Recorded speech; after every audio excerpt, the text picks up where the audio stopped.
Siroh Makosidana Raden Surodiwongso, Demang Semowo, Kecamatan Pabilan, Kabupaten Semarang, Jawa Tengah, Part 2. Melacak cikal bakal dan ehwal kisah hidup Raden Surodiwongso yang merupakan pancer grade leluhur Eko Wargo Trasmowo, Kecamatan Pabilan, Kabupaten Semarang, maka bisa bertolak dari adanya situs makam yang berada di Desa Semowo, Kabupaten Semarang, yang merupakan makam Raden Surodiwongso. Area makam yang berkesan keramat namun tetap profan, di mana nisan makam Raden Surodiwongso berada di dalam sebuah bangunan cungkup yang terpisah dari nisan-nisan lainnya, seperti nisan makam Eyang Raden Tanuputro yang merupakan putra kedua, dan nisan Eyang Raden Prawiro-Dikoro yang merupakan cucu. Kemudian juga ada nisan Raden Mertodimejo atau Haji Umar yang merupakan buyut. Kemudian dalam situs nisan tersebut tampak sudah larut oleh gelombang waktu yang cukup lama. Memasuki area makam yang selanjutnya mengamati altar nisan-nisan berjejer, dilanjutkan dengan bermuhajajah dengan lantunan tahlil dan tahmid untuk bertakarub kepada Sang Karya Jagat, maka selintas akan membawa kita pada dimensi ruang dan waktu masa lampau.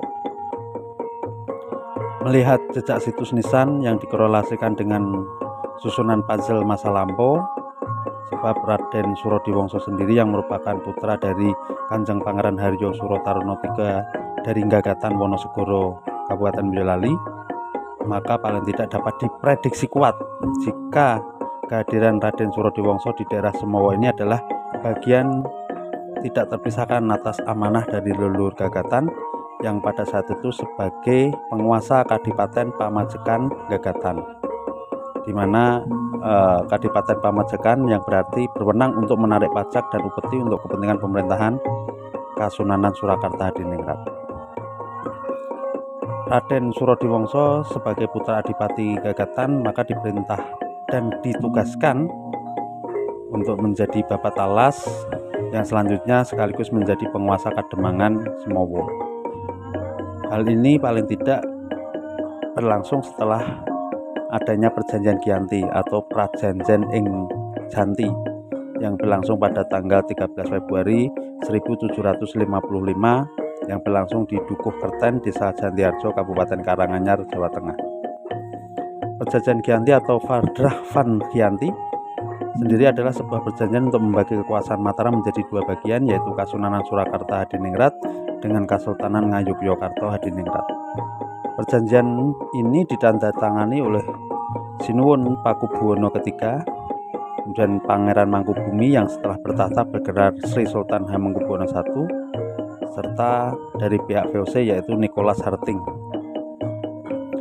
Sebagaimana tercatat dalam catatan sejarah, tentu saja bahwa implikasi dari perjanjian ini, maka kawasan Gagatan masuk dan bergabung pada kekuasaan Sinuwun Pakubuwono III. Dengan demikian, Kademangan Semowo diduga keras secara otomatis di bawah otoritas Kasunanan Surakarta Hadiningrat. Selanjutnya, menurut penuturan berbagai sumber folklore yang disampaikan oleh Raden Sofiuddin, seorang tokoh masyarakat setempat sekaligus mantan lurah Semowo, menyebutkan jika Kademangan Semowo setelah Raden Surodiwongso, selanjutnya diketahui Kademangan dilanjutkan oleh Raden Tanuputro, kemudian Raden Prawiro-Dikoro, Raden Mertodimejo, kemudian Raden Surodimejo, dan berturut-turut setelah era kemerdekaan maka kepemimpinan Semowo berubah menjadi kelurahan yang tercatat pernah dijabat oleh keturunan Raden Surodiwongso, yaitu beberapa diantaranya adalah Raden Yoso Pranoto, Raden Budi Prastowo, dan termasuk juga Raden Rofiuddin. Nah, kisah ini selanjutnya akan bersambung pada penelusuran tentang rentetan puzzle adanya kisah di Semowo setelah di Keraton Kartosuro terjadi insiden geger Pacinan, dan bagaimana hubungannya dengan Eyang Kanjeng Raden Tumenggung Prawironegoro atau Ndoro Gusti Macanan yang makamnya berada di Astono Sigdomulyo Salatiga. Narasi ini hanya ikhtiar untuk memunguti kisah-kisah berserak. Untuk kesahihan fakta, maka segera dibutuhkan metodologi yang jauh lebih intensif yang semoga kelak dapat dilakukan oleh pihak-pihak yang jauh lebih berkompeten.